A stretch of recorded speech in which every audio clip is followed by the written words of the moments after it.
This movie, part 2, people are waiting for. Daniel Cudmore has the honor of starring in this. Congratulations to you. Thank you very much. Raised in Squamish, and we were just saying, man, doing awesome things on the big screen. What was it, New Moon in the Twilight Saga? That's when you joined on? Yeah, that was the starting point, New Moon, and then went on to Eclipse. Breaking Down 1, Breaking Down Part 2 is the final one that's coming out November 16th. And you're playing the role of Felix. Tell us about Felix for people. Yeah, well, Felix is part of the Volturi, which are the kings of all vampires.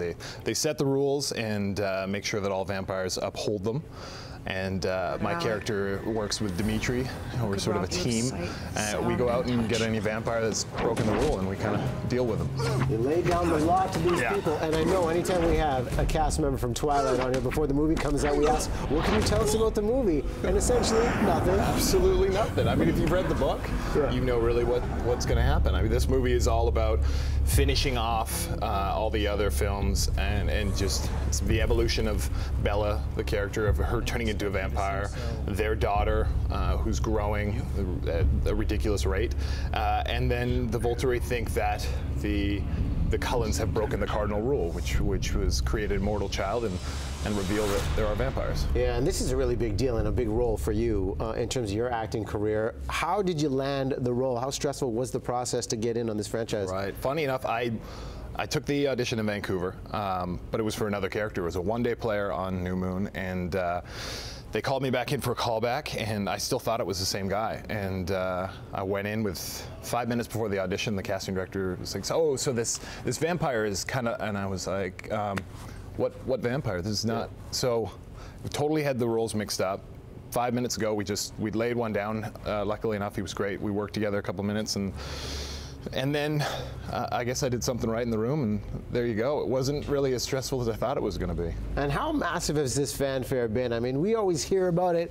You see the clips when it comes to Robert Pattinson, Taylor Lautner, Kristen Stewart. But what did you see in terms of people trying to get at the set? Because locally, I mean, this was a big deal for us. Yeah, it was a bit wild. I think everyone who came on in New Moon were kind of in for a shock.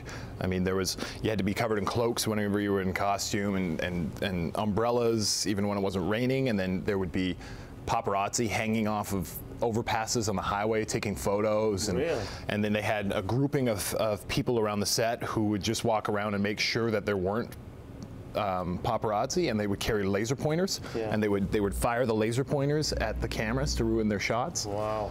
It was a wild experience. I mean, I was sort of on the outside of things, really looking in when it came compared to the sort of top 3 in the Cullens, and to see what they go through, it's not something I would want. Yeah. Your privacy's gone, completely gone. Is there a memorable fan moment that stands out to you? There's been some really, I'd say, passionate fans, and at one event, this grandmother got a little touchy-feely. She kept rubbing my stomach and telling me that her husband was at home, so it was okay. And I was like, all right, well, I'm just going to use the bathroom and for the rest of the night, and I'm not coming back. It was good talking to you, lady. That was it. Yeah, creepy. Yeah.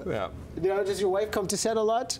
She has come to set, not on these ones actually. Yeah. But yeah, I think she'd be kind of bored. Yeah. I mean, it's the same old. It's a regular professional set. You go in, you do your job, and there just happen to be paparazzi hanging around and hanging off overpasses and trying to get shots at you. So it's a strange world. That's an interesting life you live, man. And quickly, we got to shout out Halo. I know you're doing the web action series. What's the role you're playing there? I play the Master Chief, which is sort of the main character, and that's on Machinima Prime and Halo Waypoint, the two channels on the internet. And that's just all full to come out. So there's 5 episodes, and then there's another movie I got called Baytown Outlaws with Billy Bob Thornton and Ava Longoria, which is like a redneck action comedy shoot 'em up, and I play this middle of 3 redneck brothers. It was a lot of fun to shoot. Huge momentum. So I tell you what, Breaking Dawn Part 2 out in theaters November 16th. Congratulations to you. It's not an easy business to crack in by any means, and you've done that, and you've done it well. Thank you, man. I appreciate it. Very good. And watch out for the grandmas out there, okay? I will. That is just unique. All right, we're going to break, or we're going to Russ? We're going to Russ. Me. All right, we're going to Kyle.